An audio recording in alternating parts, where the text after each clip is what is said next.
अस्सलामुअलैकुम। मैं डॉक्टर तनवीर मरहम हेल्थ केयर सेंटर से आज हम हाज़िर हुए हैं शुगर की बीमारी और रमज़ान से मुतल्लिक कुछ अहम मालूमात मरीज़ों को देने और आम आवाम की आगाही के लिए।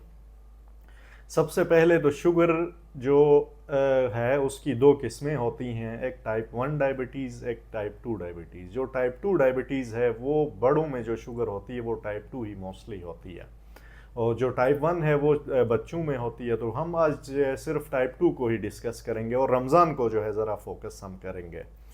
पहली चीज़ तो ये है कि रमज़ान को पहला सवाल जब शुगर का मरीज़ जब आता है उसके जहन में ये आता है कि मुझे रोज़ा रखना है या नहीं रखना। तो मैं उनको ये चीज़ बताता चलूँ कि अगर तो बाकी कोई और बीमारी नहीं है, आपको शुगर है सिर्फ, तो आपने रोज़ा रखना है, लेकिन शुगर कम होने की अलामत का आपको पता होना चाहिए और रोज़ा कब खोलना है वो चीज़ें मैं आपको बताता जाऊंगा।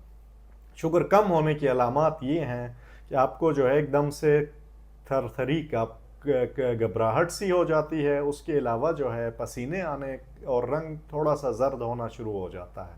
अगर इस तरह की कंडीशन हो तो फ़ौरन आपने शुगर अपनी चेक करनी है। और शुगर का लेवल जो है अगर 70 से ज़्यादा मतलब कम हो तो आपने रोज़ा जो है वो तोड़ सकते हैं किसी भी टाइम।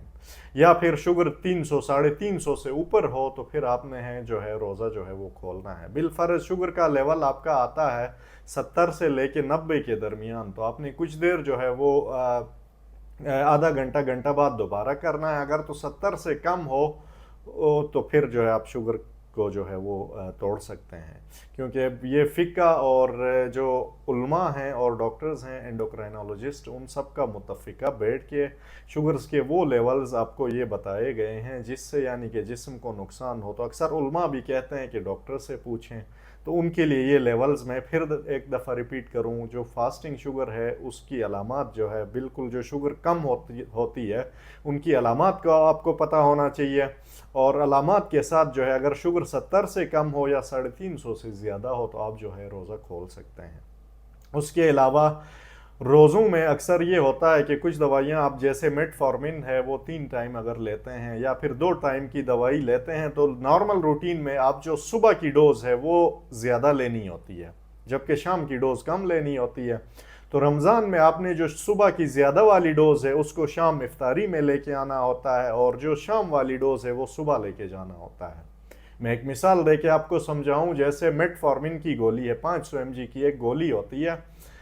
सुबह दोपहर शाम या फिर सुबह शाम आप 1000 mg 1500 या 1500 mg अगर सुबह दोपहर शाम करें तो बन जाती है। तो आपने जो है उसमें से 1000 mg को जो है शाम में लेके आना है, 500 mg को सुबह। या फिर इंसुलिन के यूनिट बिलफर्ज सुबह 20 यूनिट आप लगाते हैं, शाम को 10 लगाते हैं। तो वो नॉर्मल दिनों में इसी तरह जो चल रहा है इसी को आपने इंसुलिन सुबह वाली जो ज़्यादा इंसुलिन है उसको शाम में आपने लेके आना होता है, क्योंकि दिन में जो है फास्टिंग में आपका जो है शुगर लेवल बहुत कम होने का चांस होता है, इसलिए सुबह की डोज को आपने कम करना है।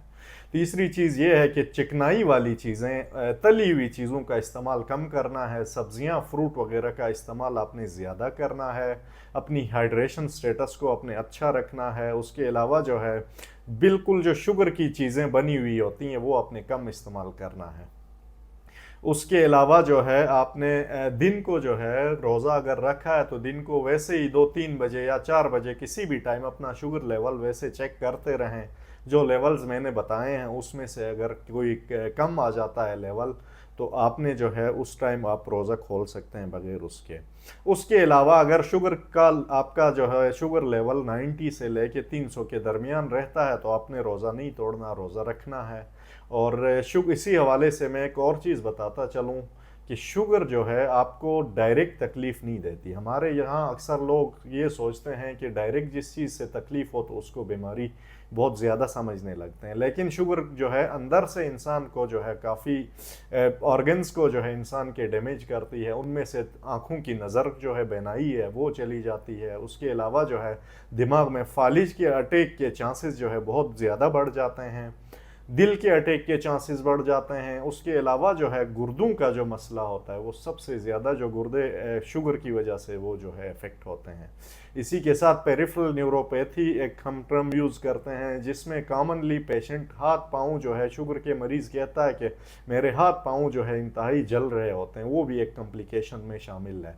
इसी तरह अगर शुगर के पाँव में अल्सर वगैरह बन जाए तो आहिस्ता आहिस्ता गैंग्रीन के साथ जो है फिर कभी घुटना, कभी टांग, कभी कुछ काटनी भी पड़ती है।